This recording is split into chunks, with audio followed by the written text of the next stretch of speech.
வணக்கம்.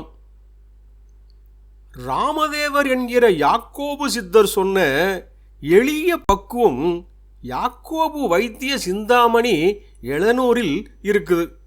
மதுரை அழகர் கோயில் மலையில் வாழ்ந்ததாக சொல்லப்படுகிற ராமதேவர் பின்னாளில் மக்கா சென்று முகமது நபிகள் பெருமானையும் சந்தித்து பின் யாக்கோபு சித்தர் ஆனார் என்றும் அவர் சொல்லித்தந்த ரசவாதமும் வைத்தியமும் மிக மிக எளிய முறைகளில் சரியான தீர்வு தருகிற பக்குவத்தில் இருப்பதும் யாக்கோபு சித்தருக்கே உள்ள பெருமையாகும்.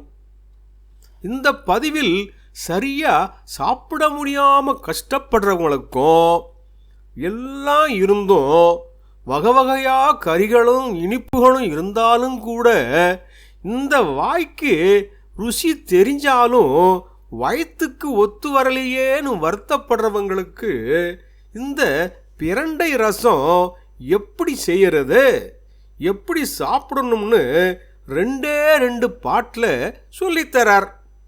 பார்த்துட்டு வரலாமா? நாறு நீ பிரண்டை பிடி சட்டியிட்டு நல்லுள்ளி அதிநேரே பாணியிட்டு. நார் மாதிரி இருக்கிற பிரண்டைய வாங்கி காய்கறி கடைகளில், சந்தைகளில், தெருவோர கடைகளில் கூட இந்த பிரண்டை சில சமயங்களில் கிடைக்கிறது உண்டு. கிடைச்சா வாங்கி இப்படி செய்யலாம். பிரண்டைய வாங்கிட்டு வெட்டி சட்டியில் போட்டு கூடவே நல்லுள்ளி, வெள்ளுள்ளியைத்தான் நல்லுள்ளின்னு சொல்கிறார்.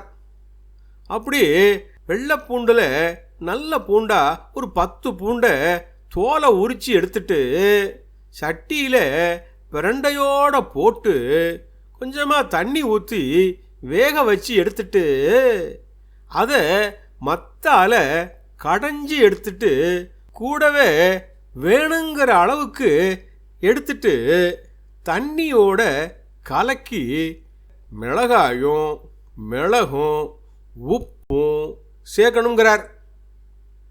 காஞ்ச மிளகாய 2 கிள்ளி போட்டு மிளகை தட்டி போட்டு உப்பும் சேர்த்துட்டு கொஞ்சமாக புளியை சேர்த்து சுட வச்சு எடுத்தா அதுதான் சுவையான பிரண்டை ரசம். கொஞ்சம் பேர் சுட வைக்காம கூட பிரண்டை ரசம் பண்ணி சாப்பிடலாம்னு சொல்லுவாங்க. எது வாய்க்கு ருசியாக இருக்குதோ அதை பண்ணி சாப்பிடலாம்னுட்டு அடுத்ததா இந்த பிரண்டை ரசம் சாப்பிட்டா என்ன பயன்னு சொல்லித்தரார். அதாவது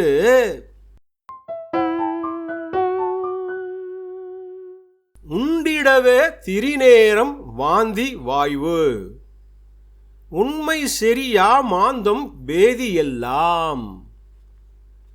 எதை தின்னாலும் வாந்தி வர்றது, எவர் பேசினாலும் வாந்தி வர்ற மாதிரி இருக்கிறது வேற வியாதி. எதை சாப்பிட்டாலும் சாப்பிடணும்னு நினச்சா கூட உடனே கொமட்டிக்கிட்டு வர்ற மாதிரி தோணும்.